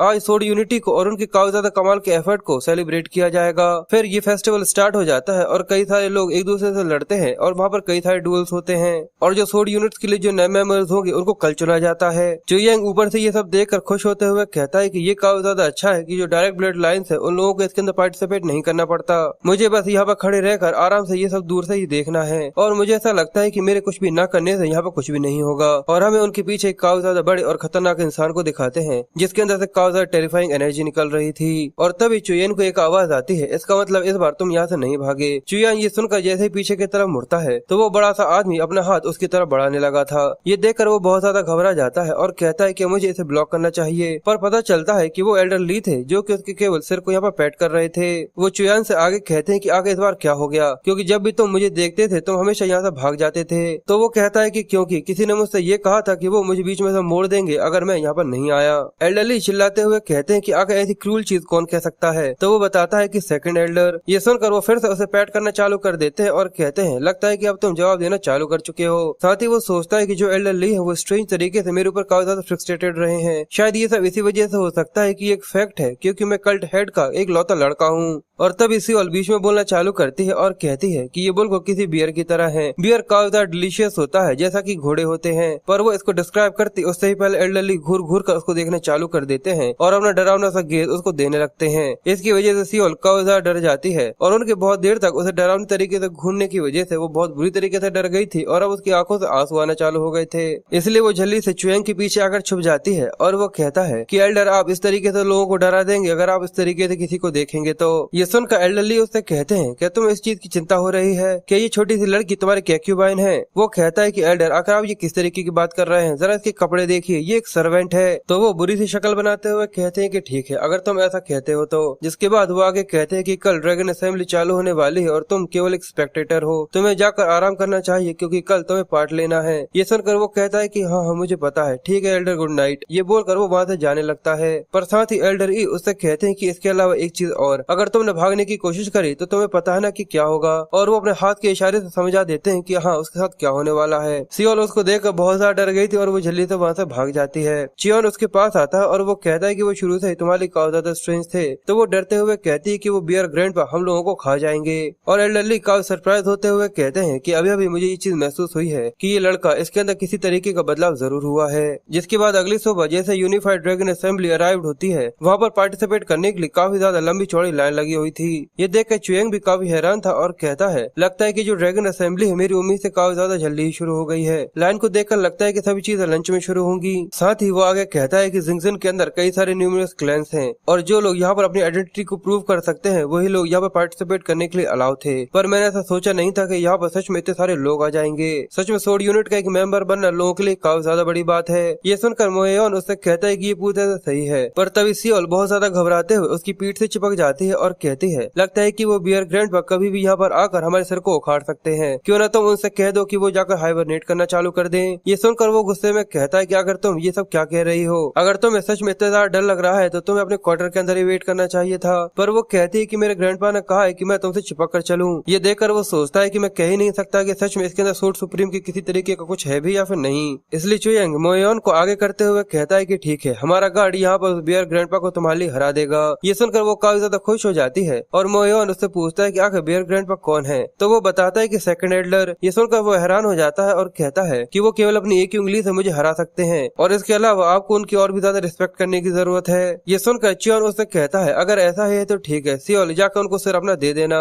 ये सुनकर वो बहुत ज्यादा घबरा जाती है और रोने लगती है और वो रोते हुए कहती है क्या इसका मतलब ये है कि आज सियोल यहाँ पर मर जाएगी? अगर सभी लोग सियोल के सिर को देखकर काफी ज्यादा खुश है तो मैं देने के लिए तैयार हूँ। पर वो अपनी बात पूरी करती उससे पहले चियोन कहता है कि मैं बस यहाँ पर मजाक कर रहा था। पर वो दूसरी तरफ खाने की स्टॉल के ऊपर इशारा करते हुए कहते हैं कि ग्रैंडपा कहते हैं कि अगर कोई इंसान भरे पेट मरता है तो वो देखने में काफी ज्यादा अच्छा लगता है, और वो पर्टिकुलर घोस्ट जो कि डम्पलिंग्स खाकर मरा हो। पर मोयोन उससे कहता है कि आप एक सर्वेंट को काफी ज्यादा अच्छे तरीके से ट्रीट करते हैं। ये सुनकर वो थोड़ा सा कंफ्यूज था और कहता है कि आखिर तुम्हारा मतलब क्या है? वो कहता है कि ये आपकी एक सर्वेंट है। चियोन कहता है कि उसको अच्छी तरीके से ट्रीट करता हूँ, क्या ये तुमने नहीं देखा था कि एक सर्वेंट डम्पलिंग्स के लिए मुझसे भीख मांग रहा है? साथ ही वो सोचता है कि असल में मुझे नहीं पता कि आखिर उसे किस तरीके से ट्रीट किया जाए, क्योंकि मैं अपने प्रीवियस लाइफ के अंदर उसके ऊपर काफी ज्यादा गुस्सा किया करता था। इसलिए वो आगे कहता है उसे देखकर ऐसा नहीं लगता कि आगे सर्वेंट किस तरीके से काम करते हैं उसे पता है। मोयोन उससे कहता है और उसके अलावा भी आप उसे यहाँ पर अपने साथ लेकर आ गए। ये सुनते ही चियोन उसे कुछ बोलने की कोशिश करता है पर उन दोनों में पूरी शांति छा जाती है। फिर वो आगे बढ़ने लग गया था और मोयोन उससे कहता है कि सच में जिस तरीके के आपके रूमर्स है उससे आप काफी ज्यादा अलग हैं। मुझे ऐसा लगता है कि किसी को भी उन रूमर्स के ऊपर भरोसा करने की जरूरत नहीं है। तो चियोन उससे कहता है ऐसा लगता है कि तुम बेकार सी चीजों की कुछ जरूरत से ज्यादा ही पढ़ने लगे हो। ये सुनकर वो कहता है क्योंकि ऐसे कई सारे लेसन है जो कि मुझे सीखने हैं। पर तभी चियोन उसे टोकते हुए कहता है कि रुको रूमर्स, आखिर तुम कितने लंबे समय से मेरे गार्ड हो? तो वो बताता है कि लगभग मुझे 2 हफ्ते हो चुके हैं। ये सुनकर वो हैरान था और वो सोचता है इसका मतलब इसको मेरे पास्ट में आने से पहले ही असाइन किया है। ये तो मेरी हंच थी जो कि मुझे कह रही थी, पर मुझे समझ में नहीं आ रहा कि आखिर यहाँ पर लकी कौन है, ये या फिर मैं। पर तभी उन्हें किसी के जोर से चिल्लाने की आवाज आती है कि मिस। ये सुनते ही वो काफी ज्यादा सरप्राइज होकर दूसरी तरफ देखना चालू कर देते हैं। एक सर्वेंट अपने मिस से कहती है कि आपको इस तरीके से घूमना नहीं चाहिए, ये काफी ज्यादा खतरनाक हो सकता है। तो वो कहती है कि तुम बेमतलब यहाँ पर डर रही हो, ड्रैगन असेंबली होने वाली है तो आखिर यहाँ पर क्या हो सकता है?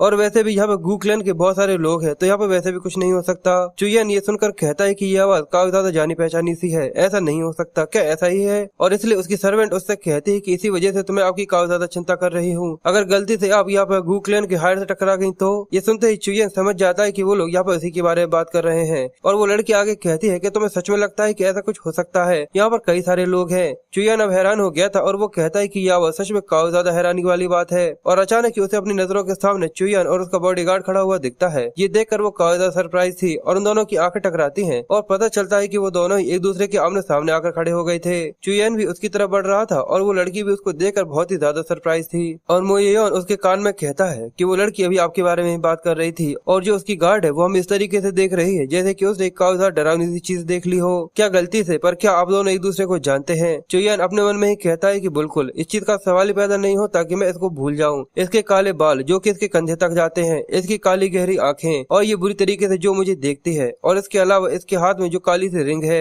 ये पैन क्लैन की हीबे है। और हमें पास्ट का एक सीन दिखाते हैं जहाँ पर हीबे तैयार होकर बैठी हुई थी और उसके सामने यहाँ पर चियोन बैठा हुआ था और वो बताता है कि ये मेरी फॉर्मल फियांसे है। और नरेटर हमें आगे बताता है कि यहाँ पर ऐसी कई सारी चीजें थी जिसकी वजह से शादी को रखा गया था, क्योंकि जो पैन क्लैन है वो चारों बड़े क्लैन में से सबसे ज्यादा बड़ा क्लैन है। और पैन क्लैन में एक लड़की थी जिसकी उम्र बिल्कुल मेरी ही तरह थी और वैसे भी ये डिसाइडेड था अगर किसी भी तरीके की गलती नहीं होती तो मैं हायर बनने वाला था। इसलिए पैन क्लैन ने सोचा कि गू क्लैन के अंदर अरेंज मैरिज एक काफी ज्यादा अच्छी चीज हो सकती है। पर जो मैंने मुसीबतें खड़ी करी थी अब वो मेरे लिए सबसे ज्यादा बड़ी इशू बन गए थे। वो मेरे बारे में सभी बुरे रूमर्स कि मैंने बीच में ही अपनी ट्रेनिंग को छोड़ दिया है और बहुत सारी मुसीबतें खड़ी करने लगा हूँ। और ये सब सुनना पैन क्लैन के लिए काफी ज्यादा अच्छी बात नहीं थी। पर जो सबसे बड़ी चीज थी जिसने रिश्ते को पूरी तरह तबाह कर दिया कि वो चीज जो कि मैंने उस लड़की से बोली थी। जिसके बाद सीन फिर से प्रेजेंट में आ जाता है जहाँ पर हीबे उससे कहती कि अगर तुम यहाँ क्या कर रहे हो, तो वो उसे टोकते हुए कहता है कि तो मेरी लाइन होनी चाहिए कि अगर तुम यहाँ पर क्या कर रहे हो। हीबे उससे कहती कि मैं यहाँ पर अपने खुद के कुछ काम से आई थी, ऐसा तो नहीं है कि तुमने जिंगसिन की एंट्री को पूरी तरह खरीद लिया है कि जैसे जैसे मैं कदम बढ़ाती जाऊँ मुझे हर एक का रिपोर्ट करना होगा। ये सुनकर वो कहता है अगर तुम जैसा चाहो तो ऐसा कर सकती हो।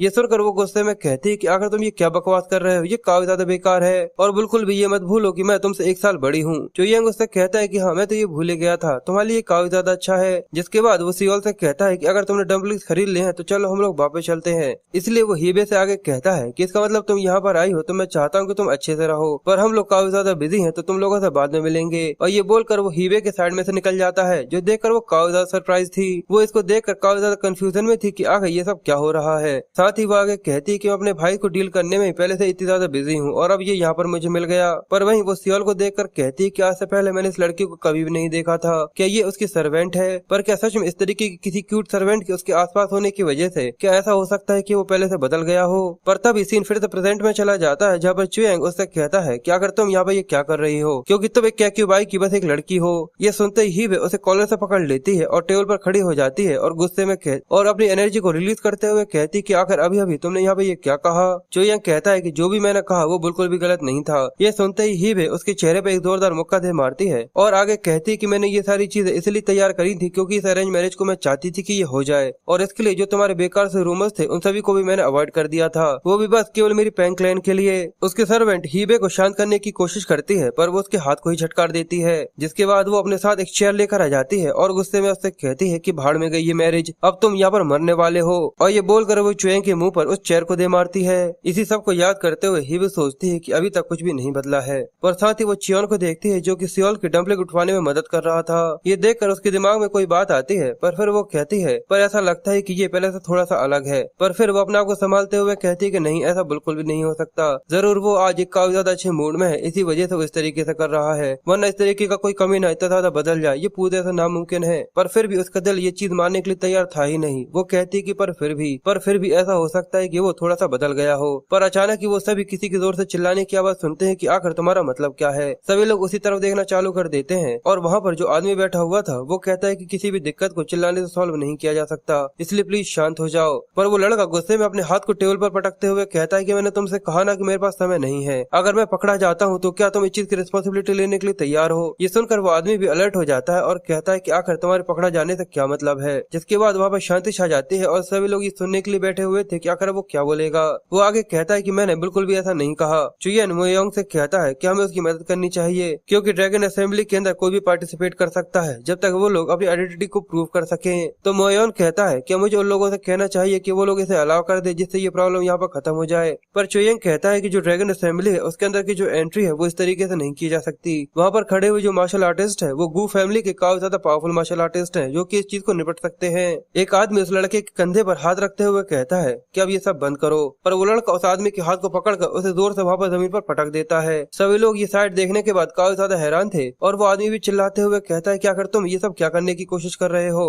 तो वो लड़का कहता है कि मैं केवल बस अपने स्किल्स को प्रूव कर रहा था, तो क्या मैं पार्टिसिपेट कर सकता हूँ? तो वो कहता है कि ऐसा कुछ करने के बाद अब तो बिल्कुल भी नहीं, और उन लोगों की इसी तरीके से बहस चलती रहती है। ये देखकर मोयोन कहता है कि अभी हम लोगों को उनकी मदद करनी चाहिए, पर चुयन उस सभी को इग्नोर करते हुए कहता है कि हमें यहाँ से चलना चाहिए क्योंकि मैं बिल्कुल भी नहीं चाहता कि इस सब की वजह से मैं यहाँ पर पकड़ा जाऊँ और मुझे फिर से डांट पड़े। और तभी दूसरी तरफ वो आदमी उस लड़के के ऊपर चिल्लाते हुए कहता है कि जैसा तुम चाहो वैसा बिल्कुल भी नहीं कर सकते, यहाँ पर खुद के कुछ रेगुलेशंस है, जब तक तुम अपनी आइडेंटिटी को प्रूव नहीं कर देते तुम्हें अंदर नहीं लिया जाएगा। लड़का कहता है कि मेरे स्किल्स एविडेंस के लिए बिल्कुल भी काफी नहीं है। तो वो कहता है कि यही तो एक सबसे ज्यादा बड़ी प्रॉब्लम है। तो वो लड़का जोर से चिल्लाते हुए कहता है कि तुम लोग पैन क्लैन के यंग क्लैन हेड को यहाँ पर डिसरिस्पेक्ट कर रहे हो। सभी लोग ये सुनते ही काफी ज्यादा हैरान और कंफ्यूजन के साथ उस तरफ देखना चालू करते हैं और वो कहते हैं कि आखिर अभी अभी इसने यहाँ पर क्या कहा, और हमें उस लड़के को दिखाते हैं जो कि अपने हाथ बांधे उन लोगों के सामने खड़ा हुआ था। क्या उसने अभी अभी ये कहा कि वो पैन क्लैन हेड का यंग मास्टर है?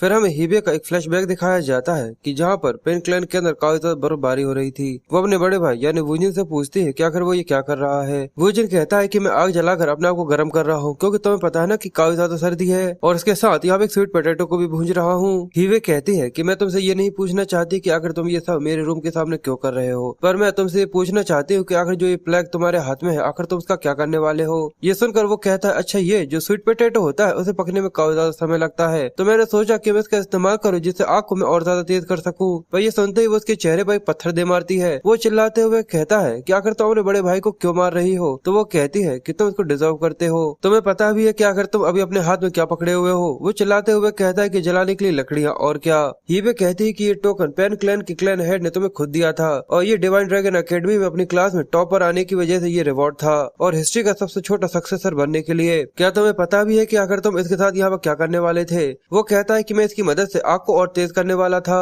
ये सुनते ही वो उसके ऊपर हमला करना चालू कर देती है तो जी वो अपने आप को बचाने लगा था। वो कहती है कि तुम्हें अब एक सक्सेसर की तरह एक्ट करना चालू कर देना चाहिए। ये सुनकर वूजिन कहता है कि एक सक्सेसर, हाँ तुमने बिल्कुल सही कहा। पर वो इस सब की वजह से काफी ज्यादा उदास था। और हीबे आगे कहती है कि मुझे नहीं पता कि कभी कभी आखिर तुम क्या सोचते हो, पर तुम्हारे अंदर बचपन से ही वो स्किल्स और टैलेंट है, इसी की वजह से तुम एक सक्सेसर चुना गया है। तो अगर तुम इतने ज्यादा परेशान से क्यों दिख रहे हो। वूजिन कहता है कि तुम तो बिल्कुल करीब ही नहीं आ पाई, असल में मैं इस जगह को छोड़ना चाहता हूँ। ये सुनकर वो उसे एक आइडिया देती है कि क्यों ना तुम अभी के लिए चले जाओ और बाद में वापस आ जाना। ये सुनना वूजिन को काफी ज्यादा एक्साइटेड लगता है। फिर हम एक नोट दिखाते हैं कि मैं कुछ समय के लिए बाहर जा रहा हूँ जो कि वूजिन ने छोड़ा था, जिसके बाद वो क्लैन से ही गायब हो गया था। और हीवे को इसके बारे में पता चलने के बाद वो बहुत ज्यादा गुस्सा होती है और कहती है कि वो बेकार था भाई, उसने कहा था कि थोड़े समय के लिए, अब उस चीज को 4 महीने हो चुके हैं। यानी समझ रहे हो वो कितना ज्यादा डेस्परेट था यहाँ से भागने के लिए। वो 4 महीने से वापस घर नहीं आया। उसकी सर्वेंट उससे कहती है कि बैगर सेक्ट से हमारे लिए एक न्यूज आई है। ये सुनकर वो गाली देते हुए कहती है कि आखिरकार वो कमीना मिल गया। वो कहती है कि कहाँ पर है, तो वो बताती है कि वो जिंग सिन के अंदर है। ये सुनकर वो थोड़ी सी कंफ्यूज थी और कहती है कि आखिर वो इतनी ज्यादा दूर वहाँ पर क्या करने के लिए गया है। और वो यहाँ पर पागलों की तरह चिल्लाते हुए कहता है कि आखिर अब क्या दिक्कत है, मैंने तुम्हें सब कुछ तो दिखा दिया जो कि मैं कर सकता था, तो अब मुझे यूनिफाइड ड्रैगन असेंबली को अटेंड करने दो। पर कोई भी उसकी बिल्कुल भी नहीं सुन रहा था। वो आदमी कहता है कि शांत हो जाओ, हम लोग इस पोजीशन में नहीं है। तो वो चिल्लाते हुए कहता है कि जल्दी करो, मेरे पास बिल्कुल भी समय नहीं है। क्या मुझे तुम्हें डार्क नाइट ब्लेड दिखानी पड़ेगी जिसके बाद तुम मेरे ऊपर यकीन करोगे। मुझे यौन ये सुनकर चुएंग से कहता है कि अभी आपने ये सुना आखिर इसने क्या कहा, डार्क नाइट ब्लेड। वो कहता है कि ये तो एक ऐसी टेक्निक है जो कि पेन क्लैन की डार्क ब्लड लाइन को मिलती है। इसका मतलब तो यही है कि जो ये कह रहा है वो बिल्कुल सच है। पर इस सब के बाद भी मुझे जल्दी से यहाँ से निकल जाना चाहिए क्योंकि मैं इस सब के बीच में बिल्कुल भी इन्वॉल्व नहीं होना चाहता। पर तभी सेकंड एल्डर वहाँ पर आ जाते हैं जो कि उसके चेहरे को पकड़ लेते हैं और कहते हैं, देखकर लगता है कि तुम डार्क नाइट ब्लेड को यहाँ पर लेकर आए हो, लगता है कि तुम बिल्कुल भी कोई फ्रॉड नहीं हो। और अब चैन समझ गया था कि वो यहाँ पर बहुत बुरी तरीके से फंस चुका है। एल्डरली आते ही कहते हैं कि इसके स्किल्स काफी लग रहे हैं, इसे पार्टिसिपेट करने दो। उन्हें यहाँ पर देखते ही वूजिन अपने हाथ जोड़कर अपने बारे में इंट्रोड्यूस करना चालू कर देता है और उनका एक काफी ज्यादा लंबा चौड़ा टाइटल होता है, वो सबके बारे में कहता है। ये देखकर वो हंसते हुए कहता है कि मुझे इस टाइटल को सुने हुए काफी ज्यादा लंबा समय हो गया, तुम पार्टिसिपेट कर सकते हो, इस चीज में कोई भी दिक्कत नहीं है। पर वो आदमी चिल्लाते हुए कहता है कि एल्डर, पर अभी तक हम लोगों ने इस चीज को कंफर्म नहीं किया है कि ये सच में पेन क्लैन का सक्सेसर है भी या फिर नहीं। एल्डरली कहते हैं कि वो जरूर यहाँ पर सच बोल रहा है क्योंकि जो इसके एक्सप्रेशन है वो उसके फादर से बिल्कुल एग्जैक्ट मिलते हैं और ये देखने में बिल्कुल किसी बुलेट की तरह है जो कि किसी पेन क्लैन की फिजिक्स ही हो सकती है। और इसके अलावा जो इसकी उंगली के अंदर ब्लैक रिंग है वो इस चीज को कंफर्म करने के लिए काफी है कि आखिर इसकी आइडेंटिटी क्या है। चुयन कहता है कि हीवे के पास भी इसी तरीके की एक अंगूठी है। क्या इसका मतलब जो पेन क्लैन के सक्सेसर है उन सभी को एक जैसी ऐसी कुछ मिलती है। जिसके बाद वो हुजिन से पूछते हैं कि क्या अब तुम हमें रीजन बता सकते हो कि आखिर पेन क्लैन का सक्सेसर इस कंपटीशन में पार्टिसिपेट क्यों करना चाहता है, क्योंकि यहाँ पर गू क्लैन के सोड यूनिट के लिए न्यू मेंबर्स को चुना जा रहा है। वो कहता है कि पेन क्लैन के अंदर बिल्कुल भी मजा नहीं आता। पर ये सुनने के बाद एल्डर ली का तो जैसे कोई ठिकाना ही नहीं रहता। वो पागलों की तरह हंसते हैं और कहते हैं कि ये बिल्कुल भी कोई गलत रीजन नहीं है, पर क्या तुम तुम्हारी फैमिली से परमिशन लेकर आए हो। चुयंग कहता है कि इसका दिमाग पूरी तरह खराब हो चुका है। वूजिन बताता है कि मुझे नहीं लगता कि वो लोग इसके लिए बिल्कुल भी अलाउ करेंगे, इसलिए मैं घर छोड़कर यहाँ पर भाग कर आ गया। ये सुनने के बाद वो और जोर जोर से हंसना चालू कर देते हैं और कहते हैं कि तुमने ये सुना, ये अपने घर से भाग कर आ गया है। चुयंग कहता है कि लगता है सच में ये पूरे तरह पागल हो चुका है। जिसके बाद वो उसकी एज पूछते हैं तो वो बताता है कि मैं 23 का हो चुका हूँ। ये सुनकर वो हैरान थे और कहते हैं कि पेन क्लैन किसी मॉन्स्टर को रेज कर रहा है। मैं उम्मीद करता हूँ कि काश हमारा ये छोटा सा बेवकूफ भी तुमसे कुछ सीखेगा। पर ये सुनने के बाद वो दोनों इसकी कान भरना चालू कर देते हैं। तो चुयंग उससे कहता है कि अपनी बकवास करना बंद करो, तुम लोग उनसे ज्यादा मुझे यहाँ पर चोट पहुँचा रहे हो। वैसे ही मुझे इस चीज से बिल्कुल भी फर्क नहीं पड़ता क्या ये मेरे बारे में क्या कहते हैं। और अगर सच में ये वूजिन है तो इसका मतलब तो ये सच है कि ये एक मॉन्स्टर है, क्योंकि इस चीज को ज्यादा समय नहीं हुआ है कि इसे एक टाइटल मिला है जो कि है ब्लेड एम्परर का। चुयन कहता है तो ये पेन क्लैन से है, पर मुझे याद नहीं आ रहा कि कोई और भी तो था जो कि पेन क्लैन से यहाँ पर आया था। और तभी हीवे अपने भाई को देखकर उसके पास भागकर आना चालू कर देती है। ये देखकर वो खुश हो जाता है और कहता है कि देखो तो यहाँ पर कौन आया है। पर वो अपनी बात पूरी कर पाता उससे ही पहले हीवे उसके चेहरे पर एक जोरदार लात दे मारती है, जिसकी वजह से उस बेचारे की नाक फूट गई थी और वो बहुत ज्यादा टिप्पे खाते हुए बहुत दूर जाकर गिरता है। ये देखना काफी ज्यादा फनी है क्योंकि उसकी छोटी बहन यहाँ पर आते ही उसके ऊपर लातू घूसा बरसाना चालू कर दिया और अब वो सच में काफी ज्यादा डरावनी लग रही थी और वो उसे गाली देते हुए कहती है, तुमने जैसे ही सक्सेसर के टाइटल टाइटल को क्लेम किया तो वो अपने पीछे एक नोटिस छोड़कर घर से भाग के आ गए। तो वो कहता है कि रुको रुको, सबसे पहले मुझे सुनो। तो वो गुस्से में कहती है तो बताओ आखिर तुम क्या कहना चाहते हो। पर बेचारा वुजन, उसके पास कुछ कहने के लिए एक्सक्यूज थे ही नहीं, इसलिए वो कहता है कि प्लीज मेरे ऊपर थोड़ी सी नरमी बरतना। पर तभी उसकी छोटी बहन चालू हो जाती है और उसको बहुत बुरी तरीके से पीटने लगती है और साथ ही वो कहती है कि तुम घर से भाग कर आ गए और अब तुम किसी और क्लैन के सोड यूनिट के अंदर आने की कोशिश कर रहे हो। सच में तुम्हारा दिमाग पूरी तरह खराब हो चुका है। और उनको इस तरीके से देखकर चुयन सेकंड एल्डर से कहता है मुझे लगता है कि हमें उन्हें रोक देना चाहिए। पर वो कहते हैं कि इस चीज में कोई भी दिक्कत नहीं है, क्योंकि जो पेन क्लैन के गायज होते हैं वो सच में काफी ज्यादा मजबूत होते हैं। वो तभी नहीं मरेगा अगर तुम उसे मेटल रॉड के साथ भी पीटते हो। पर जिस तरीके की बेचारी की हालत हो गई थी ये देखकर वो भी कहते हैं मुझे लगता है कि तुम पूरी तरह सही कह रहे हो। इसलिए सेकंड एल्डर हीबे से कहते हैं कि अब यहाँ पर रुक जाओ वरना तुम उसे मार दोगी। वो गुस्से में कहती है कि आखिर कौन की हिम्मत हुई कि वो मुझे यहाँ पर रोक रहा है। पर जैसे ही वो सेकंड एल्डर को देखती है वो काफी ज्यादा परेशान हो जाती है और वो उनके सामने माफी मांगते हुए कहती है कि मुझे पता नहीं था।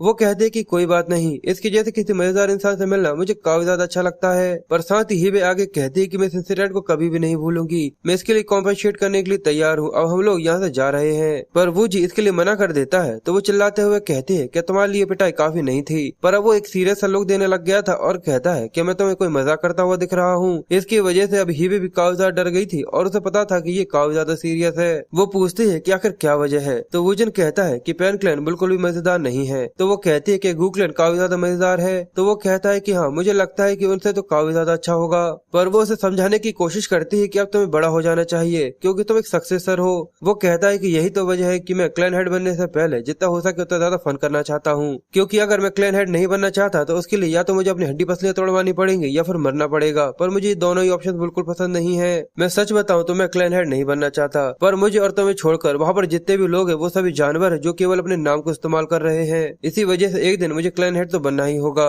और इसलिए मैंने सक्सेसर की पोजीशन को एक्सेप्ट किया था, भले ही मैं ये नहीं चाहता था तब भी। चुयंग पूछता है कि सेकंड एल्डर क्या आप सच में उसे यहाँ पर अटेंड करने देने वाले हैं, क्योंकि मुझे ऐसा नहीं लगता कि ये काफी ज्यादा अच्छा आइडिया है। हम लोग पेन क्लैन के साथ इस मैटर में इन्वॉल्व नहीं हो सकते।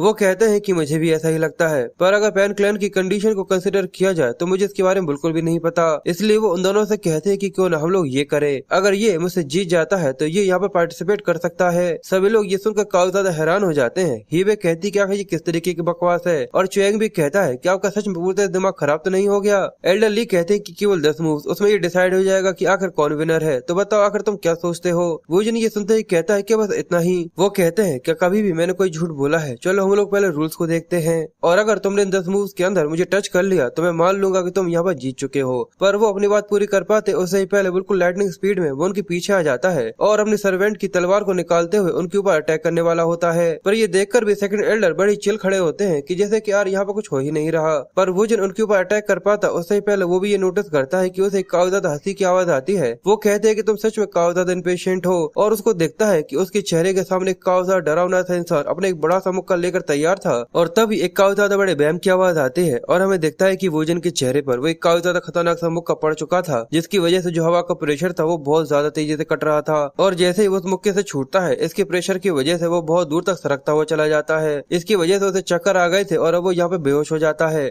वहाँ पर दूर एक काफी ज्यादा बड़ा धमाका होता है और सभी लोग इसकी वजह से काफी ज्यादा डर जाते हैं। पर वो चिल्लाते हुए कहते हैं कि मैं जीत चुका हूँ। पर चुएंग कहता है कि एल्डर क्या आपको इसको डॉज नहीं करना चाहिए था। वो कहते हैं क्या मैंने ऐसा कहा था, वैसे भी जो ये मैच था उसके लिए हम दोनों ने एग्री किया था। टेंशन मत लो, मैंने अपने स्ट्रेंथ को कंट्रोल किया है इसलिए वो जल्दी ही उठ जाएगा। चुएंग कहता है कि इस चीज में मेरा कोई भी लेन देन नहीं है, अगर पेन क्लैन यहाँ पर नॉक नॉक करते हुए आ जाता है तो। वो कहते हैं कि तुम्हें इतनी ज्यादा चिंता करने की जरूरत नहीं है, मैं प्योर फ्लेम सोड हूँ, मैं अकेला नहीं मरने वाला। तो वो कहता है कि अकेले ही जाकर मर जाइएगा। साथ ही वो हीवे से भी कहता है कि जो भी यहाँ पर ये सब हुआ है वो सभी सेकंड एल्डर ने किया है, मेरा इसमें कुछ भी लेन देन नहीं है। वो कहती है कि ये काफी अच्छा है कि वो इस तरीके से वहाँ पर पड़ा हुआ है, क्योंकि आखिर कौन जानता था कि आखिर वो यहाँ पर रहकर किस तरीके की मुसीबत खड़ी कर दे। इसलिए इस तरीके के बेकार से मैच को यहाँ पर सजेस्ट करना काफी ज्यादा अच्छा आइडिया था।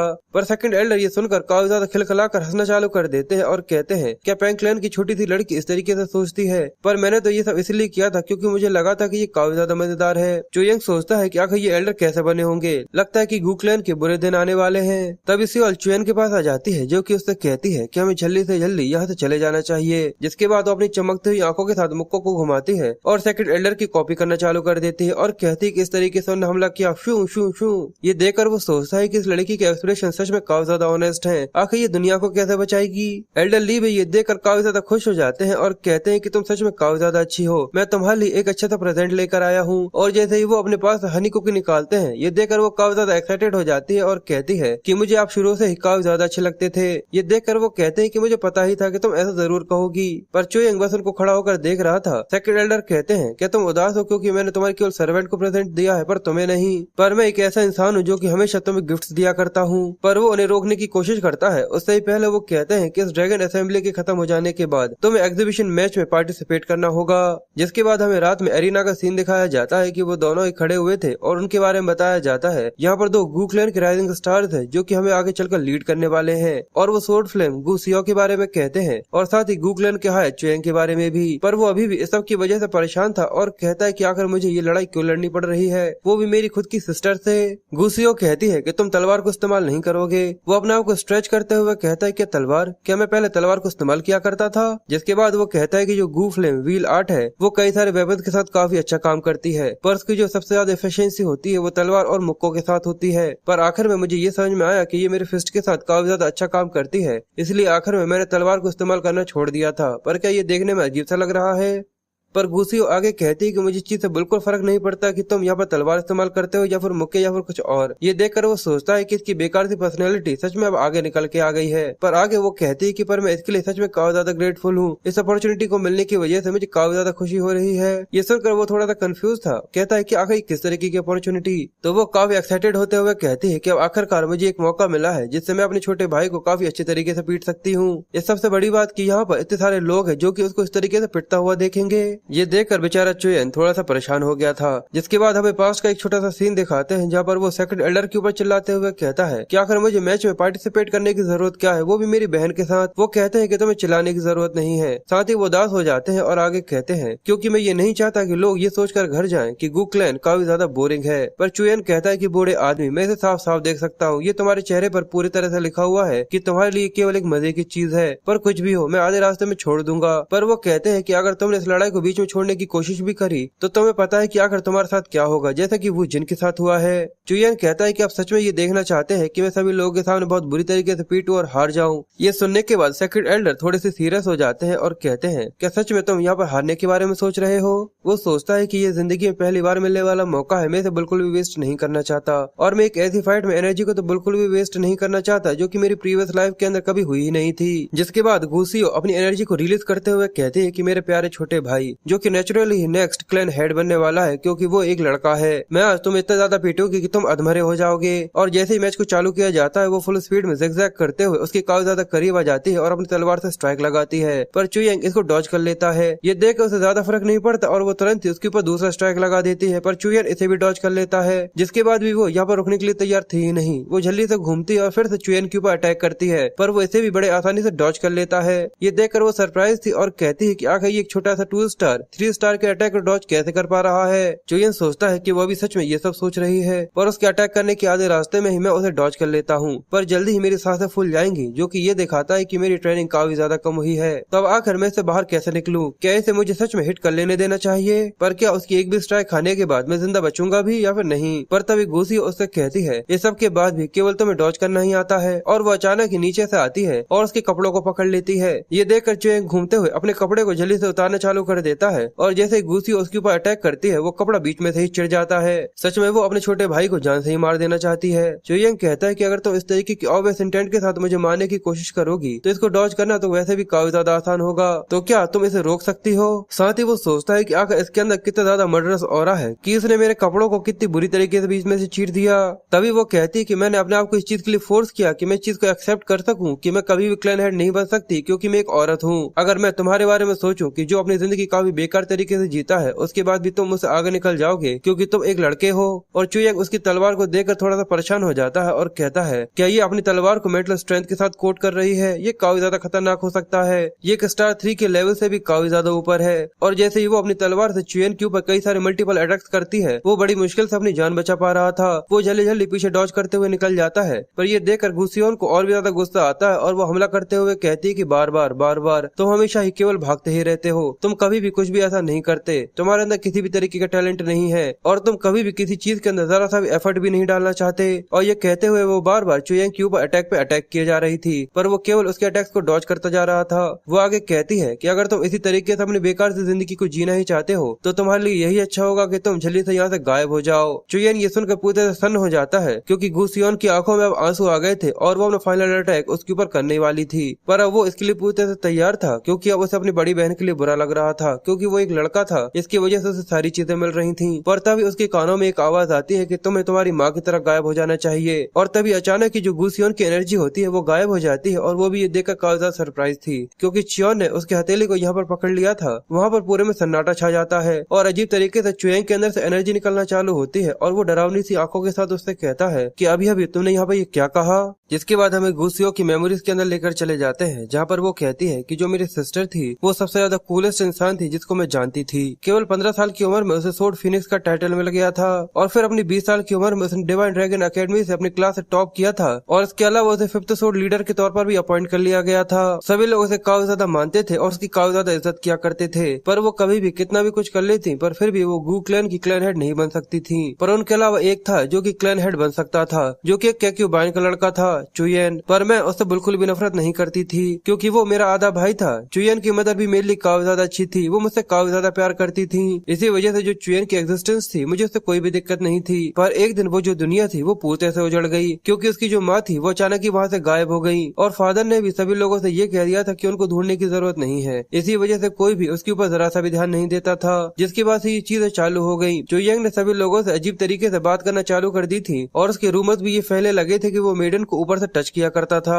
इस सब की वजह से उसका अगला क्लैन हेड बनने का चांस पूरी तरह से जा चुका था। पर फिर भी जो क्लैन हेड था वो हमेशा से एक मैन था, इसलिए सभी ने मुझे इग्नोर कर दिया, मेरे हार्ड वर्क को और मेरी काफी ज्यादा कमाल की बहन को। इसलिए मैं उससे नफरत करने लगी क्योंकि उसके पास प्रिविलेज तो थी पर उसे ये बिल्कुल भी नहीं पता था कि आखिर उसके पास क्या है। नहीं, मैं उससे इतनी ज्यादा नफरत करती थी कि मैं चाहती थी कि वो मारा जाए। जिसके बाद फिर से सीन प्रेजेंट में आ जाता है जहाँ पर चुयन काफी ज्यादा गुस्से में उससे कहता है कि आखिर अभी अभी तुमने ये क्या कहा। ये देख कर गुस्सियो बहुत ज्यादा डर जाती है और उसका सिक्स सेंस कहता है कि जल्दी से पीछे हट जाओ वरना यहाँ पर सच में लगने वाले हैं। इसलिए वो जल्दी से अपने डिस्टेंस को मेंटेन करने के लिए पीछे सरकते हुए आ जाती है, पर तभी चुयंग लाइटनिंग स्पीड में उसके पीछे आ जाता है और अपने पंच को तैयार कर जैसे उसे मारने वाला होता है। तभी हमें एरिना के बाहर का सीन दिखाते हैं कि हीबे ये देखकर काफी ज्यादा सरप्राइज थी, पर तभी सीन हीबे के ऊपर शिफ्ट हो जाता है जो कि उनकी फाइट देखकर काफी ज्यादा इम्प्रेस्ड थी और वो गुसियो की कहती है कि वो बिल्कुल मेरी ही एज की है पर वो सच में काफी ज्यादा टैलेंटेड है। अब मैं ये कहते हुए नहीं घूमूंगी कि मैं पैन क्लैन की हूँ। तो उसकी सर्वेंट कहती है कि आप भी काफी ज्यादा अच्छा करती है, पर वो उससे पूछती है कि आखिर वो लोग यहाँ पर किस तरीके की बातें कर रहे हैं, क्या तुम्हें कुछ सुनाई दे रहा है। ये सुनकर वो कंफ्यूज थी तो वूजन वहाँ पर आकर उससे कहता है कि सेकंड एल्डर ने यहाँ पर अपनी इंटरनल एनर्जी को इस्तेमाल किया है, इसलिए इसका सवाल ही पैदा नहीं होता कि तुम उन्हें सुन सको।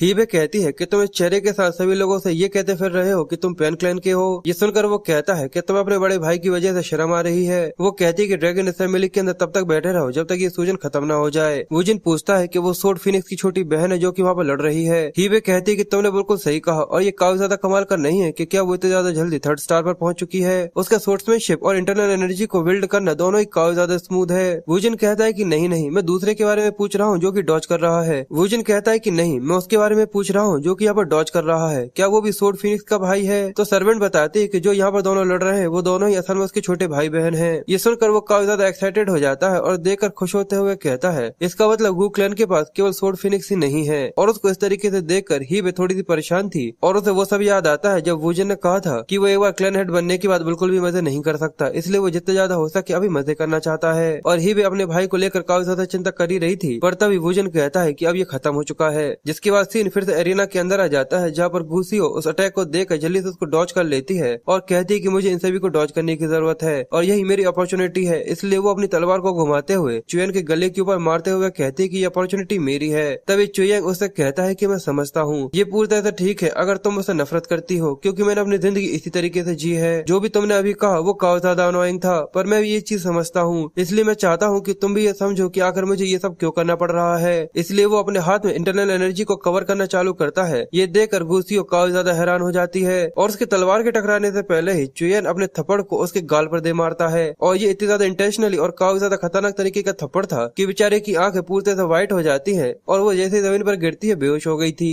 सभी लोग ये देखकर काफी ज्यादा सरप्राइज थे और पूरे में शांति छा जाती है, पर फिर अनाउंस किया जाता है कि चुयन यहाँ पर जीत चुका है।